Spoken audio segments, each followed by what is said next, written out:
ನೋಡಿ, ಒಂದ್ ಕಡೆ ಈಗ ತಮಿಳುನಾಡು ರಾಜಕೀಯ ಅಖಾಡದಲ್ಲಿ ದಿನಕ್ಕೊಂದು ಹೊಸ ಹೊಸ ತಿರುವುಗಳು ಸಿಗ್ತಾ ಇದೆ. ತಮಿಳುನಾಡು ರಾಜಕೀಯ ಈಗ ಭಾರಿ ಕುತೂಹಲಕ್ಕೆ ಕಾರಣವಾಗಿದೆ. ಮೊದಲ ಬಾರಿಗೆ ಕಣಕ್ಕಿಳಿದು ಅತಿ ಹೆಚ್ಚು ಕ್ಷೇತ್ರಗಳಲ್ಲಿ ಗೆದ್ದಿರುವಂತಹ ಟಿವಿಕೆಗೆ ಅಧಿಕಾರದ ಗದ್ದುಗೆ ಹಿಡಿಯುವುದೇ ದೊಡ್ಡ ಸವಾಲಾಗಿದೆ.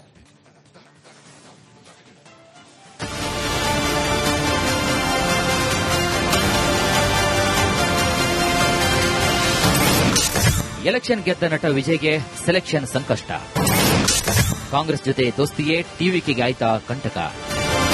ತಮಿಳುನಾಡು ಚುನಾವಣೆಯಲ್ಲಿ ಹೊಸ ಇತಿಹಾಸ ಬರೆದಿರುವಂತಹ ಟಿವಿಕೆ ಪಕ್ಷಕ್ಕೆ ಈಗ ಸರ್ಕಾರ ರಚನೆ ದೊಡ್ಡ ತಲೆನೋವಾಗಿ ಶುರುವಾಗಿದೆ. ತಮಿಳುನಾಡಿನಲ್ಲಿ ಸರ್ಕಾರ ರಚನೆಗೆ 118 ಸೀಟು ಬೇಕು. ಆದರೆ 107 ಕ್ಷೇತ್ರಗಳಲ್ಲಿ ಗೆದ್ದಿರುವಂತಹ ವಿಜಯ್ ಕಾಂಗ್ರೆಸ್ನ ಬೆಂಬಲದೊಂದಿಗೆ 112 ಶಾಸಕರ ಬಲವನ್ನು ಪಡೆದುಕೊಂಡು ಸರ್ಕಾರ ರಚನೆಗೆ ರಾಜ್ಯಪಾಲರ ಭೇಟಿ ನೀಡಿ ಭಾರೀ ಸರ್ಕಸ್ ಮಾಡಿದರು. ಆದರೆ ಚುನಾವಣೆಯಲ್ಲಿ ಗೆದ್ದರೂ ರಾಜಕೀಯವಾಗಿ ಗೆದ್ದು ಸೋಲುವ ಪರಿಸ್ಥಿತಿ ಎದುರಾಗಿದೆಯೇ ಎಂಬ ಪ್ರಶ್ನೆ ಕೂಡ ಮೂಡ್ತಾ ಇದೆ. ಅಧಿಕಾರದ ಗದ್ದುಗೆ ಹಿಡಿಯಲು ಸಿದ್ದವಾಗಿರುವಂತಹ ವಿಜಯ್ಗೆ ಬಹುಮತ ಇಲ್ಲದೆ ಸರ್ಕಾರ ರಚನೆಗೆ ಅವಕಾಶ ಮಾಡಿಕೊಡಲು ಸಾಧ್ಯವಿಲ್ಲ ಅಂತ ತಮಿಳುನಾಡು ರಾಜ್ಯಪಾಲ ರಾಜೇಂದ್ರ ಅರ್ಲೇಕರ್ ಹೇಳಿ ಕಳಿಸಿದ್ದಾರೆ. 118 ಶಾಸಕರ ಸಹಿಯೊಂದಿಗೆ ಬನ್ನಿ, ಪ್ರಮಾಣ ವಚನಕ್ಕೂ ಮುನ್ನ ಬಹುಮತ ಸಾಬೀತು ಮಾಡಿ ಅಂತ ಸೂಚಿಸಿದ್ದಾರೆ. ರಾಜ್ಯಪಾಲರ ಭೇಟಿ ಬಳಿಕ ಸಪ್ಪೆ ಮೊರೆ ಹೊತ್ತು ಬಂದಂತಹ ವಿಜಯ್ಗೆ 3 ಶಕ್ತಿಗಳು ಜೊತೆಯಾಗುವ ಸಾಧ್ಯತೆ ಕೂಡ ಇದೆ. ಸ್ಟಾಲಿನ್ ಜೊತೆ ಸಿಪಿಐ, ಸಿಪಿಎಂ ಮತ್ತು ವಿಸಿಕೆ ಪಕ್ಷಗಳ ನಾಯಕರು ಸಭೆ ಮಾಡಿದ್ದು, ಸ್ಟಾಲಿನ್ ವಿಜಯ್ಗೆ ಬೆಂಬಲ ನೀಡಲು ನನ್ನ ತಕರಾರು ಇಲ್ಲ ಅನ್ನೋ ಮಾತುಗಳನ್ನು ಕೂಡ ಹೇಳಿದ್ದಾರಂತೆ. ಹೀಗಾಗಿ ನಾಳೆ ಎಡಪಕ್ಷಗಳು ಮತ್ತು ವಿಸಿಕೆ ಮುಖ್ಯಸ್ಥರು ವಿಜಯ್ ಭೇಟಿಯಾಗಿ ಬೆಂಬಲ ನೀಡುವ ಸಾಧ್ಯತೆ ಕೂಡ ಇದೆ. ಒಂದೊಮ್ಮೆ ಈ ಡೀಲ್ ಡನ್ ಆದರೆ ವಿಜಯ್ ಪಟ್ಟಾಭಿಷೇಕಕ್ಕೆ ಯಾರ ಅಡೆತಡೆಯೂ ಕೂಡ ಇರಲಾಗದು.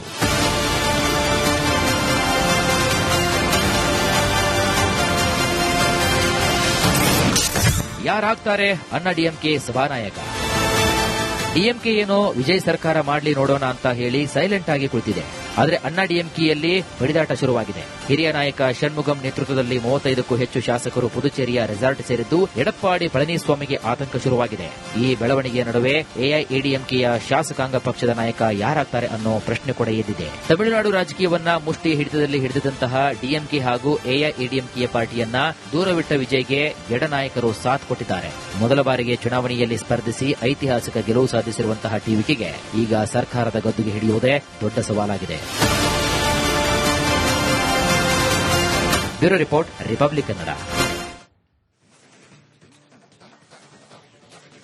ದಳಪತಿ ವಿಜಯ್ ಸರ್ಕಾರ ರಚನೆಗೆ ರಾಜ್ಯಪಾಲರು ಕಾಲದೂಡುವ ತಂತ್ರ ಅನುಸರಿಸ್ತಾ ಇದ್ದಂತೆ ಸ್ಟಾಲಿನ್ ಅಖಾಡಕ್ಕೆ ಇಳಿದಿದ್ದಾರೆ. ಬಿಜೆಪಿ ವಿರುದ್ಧ ಮತ್ತೆ ಡಿಎಂಕೆ ಮುಖ್ಯಸ್ಥ ದ್ರಾವಿಡ ದಾಳ ಉರುಳಿಸಿದ್ದು, ಟಿವಿಕೆಗೆ ಬೆಂಬಲವನ್ನ ಸೂಚಿಸಿದ್ದಾರೆ.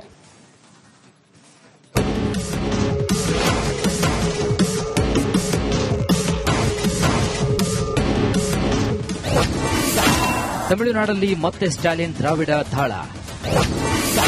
ವಿಜಯ್ ಹೆಗಲ ಮೇಲೆ ಗನ್ನಿಟ್ಟು ಬಿಜೆಪಿಗೆ ಗುರಿ. ತಮಿಳುನಾಡಿನ ರಾಜಕೀಯ ಪಕ್ಷಗಳು ಪರಸ್ಪರ ಅದೆಷ್ಟೇ ಕಿತ್ತಾಡಿಕೊಳ್ಳಲಿ, ಆದರೆ ತಮಿಳುನಾಡು ಮತ್ತು ದ್ರಾವಿಡ ಅಸ್ಮಿತೆ ಪ್ರಶ್ನೆ ಬಂದಾಗ ಒಂದೇ ಧ್ವನಿಯಲ್ಲಿ ಮಾತನಾಡುತ್ತವೆ. ಈ ಮಾತಿಗೆ ಮತ್ತೊಂದು ನಿದರ್ಶನ ಅಂದ್ರೆ ತಮಿಳುನಾಡಿನ ಮಾಜಿ ಸಿಎಂ ಡಿಎಂಕೆ ನಾಯಕ ಸ್ಟಾಲಿನ್ ಅವರಿಂದ ಬಂದಿರುವಂತಹ ಈ ಮಾತು. ಹೌದು, ತಮಿಳುನಾಡಿನಲ್ಲಿ ಸರ್ಕಾರ ರಚನೆ ಪ್ರಯತ್ನದಲ್ಲಿ ನಿರತವಾಗಿರುವಂತಹ ಟಿವಿಕೆ ಮುಖ್ಯಸ್ಥ ವಿಜಯ್ ಅವರಿಗೆ ಅವರ ಬದ್ಧವೈರಿ ಡಿಎಂಕೆ ಬೆಂಬಲವಾಗಿ ನಿಂತಿದೆ.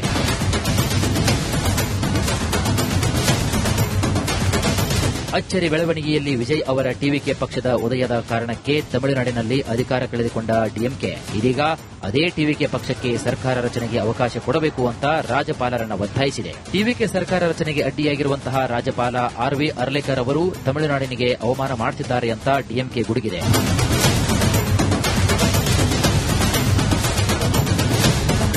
ರಾಜ್ಯಪಾಲ ಆರ್ವಿ ಅರ್ಲೇಕರ್ ಅವರನ್ನ ಭೇಟಿ ಮಾಡಿದ ಟಿವಿಕೆ ಮುಖ್ಯಸ್ಥ ವಿಜಯ್ ಸರ್ಕಾರ ರಚನೆಗೆ ಅವಕಾಶ ಮಾಡಿಕೊಡುವಂತೆ 2ನೇ ಬಾರಿ ಮನವಿ ಮಾಡಿಕೊಂಡರು. ರಾಜ್ಯಪಾಲರು ಮತ್ತೊಮ್ಮೆ ಅಗತ್ಯ ಸಂಖ್ಯಾಬಲದ ಪ್ರಶ್ನೆಯನ್ನ ವಿಜಯ್ ಅವರ ಮುಂದಿಟ್ಟರು. ಸದನದಲ್ಲಿ ಬಹುಮತ ಸಾಬೀತುಪಡಿಸಲು ಸಿದ್ಧ ಎಂಬ ವಿಜಯ್ ಘೋಷಣೆ ಬಳಿಕವೂ ರಾಜ್ಯಪಾಲರಿಂದ ಸಕಾರಾತ್ಮಕ ಪ್ರತಿಕ್ರಿಯೆ ಬರಲಿಲ್ಲ. ಈ ಬೆಳವಣಿಗೆ ಬಳಿಕ ಅಖಾಡಕ್ಕಿಳಿದ ಸ್ಟಾಲಿನ್ ದ್ರಾವಿಡ ಅಸ್ಮಿತೆಯ ದಾಳವನ್ನು ಉರುಳಿಸಿದ್ದಾರೆ.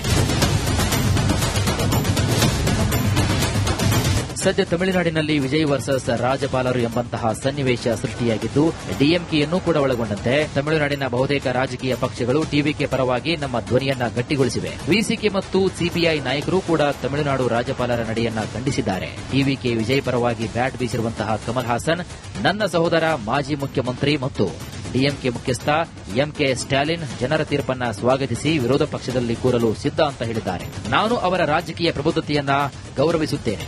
ರಾಜ್ಯಪಾಲರು ಈಗ ಸರ್ಕಾರ ರಚನೆಗೆ ಟಿವಿಕೆ ಪಕ್ಷಕ್ಕೆ ಅವಕಾಶ ಮಾಡಿಕೊಡಬೇಕು ಅಂತ ಒತ್ತಾಯಿಸಿದ್ದಾರೆ.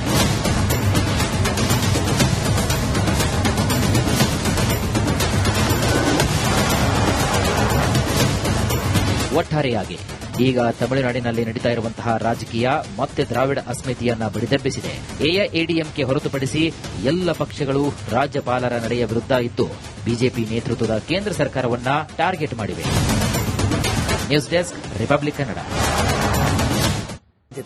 ಬಿಜೆಪಿ ವಿರುದ್ಧ ಮತ್ತೆ ಡಿಎಂಕೆ ಮುಖ್ಯಸ್ಥ ದ್ರಾವಿಡ ದಾಳ ಉರುಳಿಸಿದ್ದು ಟಿವಿಕೆಗೆ ಬೆಂಬಲವನ್ನ ಸೂಚಿಸಿದ್ದಾರೆ.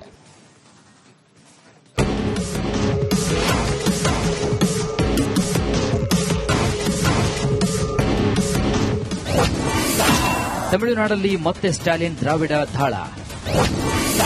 ವಿಜಯ್ ಹೆಗಲ ಮೇಲೆ ಕಣ್ಣಿಟ್ಟು ಬಿಜೆಪಿಗೆ ಗುರಿ. ತಮಿಳುನಾಡಿನ ರಾಜಕೀಯ ಪಕ್ಷಗಳು ಪರಸ್ಪರ ಅದೆಷ್ಟೇ ಕಿತ್ತಾಡಿಕೊಳ್ಳಲಿ, ಆದರೆ ತಮಿಳುನಾಡು ಮತ್ತು ದ್ರಾವಿಡ ಅಸ್ಮಿತೆ ಪ್ರಶ್ನೆ ಬಂದಾಗ ಒಂದೇ ಧ್ವನಿಯಲ್ಲಿ ಮಾತನಾಡುತ್ತವೆ.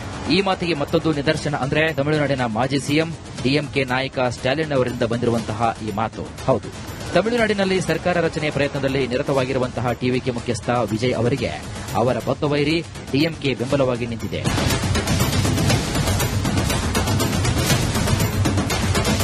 ಅಚ್ಚರಿ ಬೆಳವಣಿಗೆಯಲ್ಲಿ ವಿಜಯ್ ಅವರ ಟಿವಿಕೆ ಪಕ್ಷದ ಉದಯದ ಕಾರಣಕ್ಕೆ ತಮಿಳುನಾಡಿನಲ್ಲಿ ಅಧಿಕಾರ ಕಳೆದುಕೊಂಡ ಡಿಎಂಕೆ ಇದೀಗ ಅದೇ ಟಿವಿಕೆ ಪಕ್ಷಕ್ಕೆ ಸರ್ಕಾರ ರಚನೆಗೆ ಅವಕಾಶ ಕೊಡಬೇಕು ಅಂತ ರಾಜ್ಯಪಾಲರನ್ನ ಒತ್ತಾಯಿಸಿದೆ. ಟಿವಿಕೆ ಸರ್ಕಾರ ರಚನೆಗೆ ಅಡ್ಡಿಯಾಗಿರುವಂತಹ ರಾಜ್ಯಪಾಲ ಆರ್.ವಿ. ಅರ್ಲೇಕರ್ ಅವರು ತಮಿಳುನಾಡಿನಿಗೆ ಅವಮಾನ ಮಾಡುತ್ತಿದ್ದಾರೆ ಅಂತ ಡಿಎಂಕೆ ಗುಡುಗಿದೆ.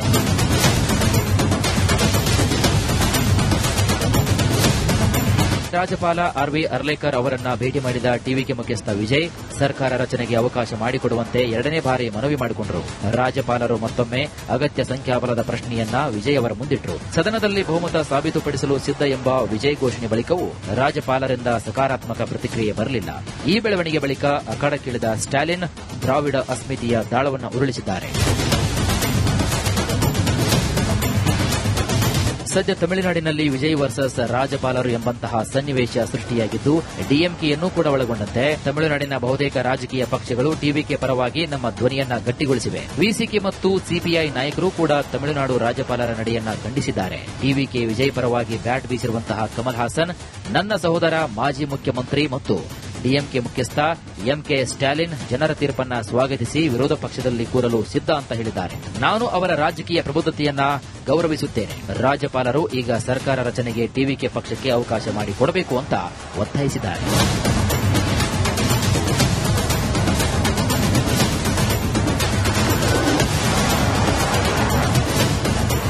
ಒಟ್ಟಾರೆಯಾಗಿ ಈಗ ತಮಿಳುನಾಡಿನಲ್ಲಿ ನಡೀತಾ ಇರುವಂತಹ ರಾಜಕೀಯ ಮತ್ತೆ ದ್ರಾವಿಡ ಅಸ್ಮಿತೆಯನ್ನ ಬಡಿದೆಬ್ಬಿಸಿದೆ. ಎಐಎಡಿಎಂಕೆ ಹೊರತುಪಡಿಸಿ ಎಲ್ಲ ಪಕ್ಷಗಳು ರಾಜ್ಯಪಾಲರ ನಡೆಯ ವಿರುದ್ಧ ಇದ್ದು ಬಿಜೆಪಿ ನೇತೃತ್ವದ ಕೇಂದ್ರ ಸರ್ಕಾರವನ್ನ ಟಾರ್ಗೆಟ್ ಮಾಡಿವೆ. News desk, republic Kannada.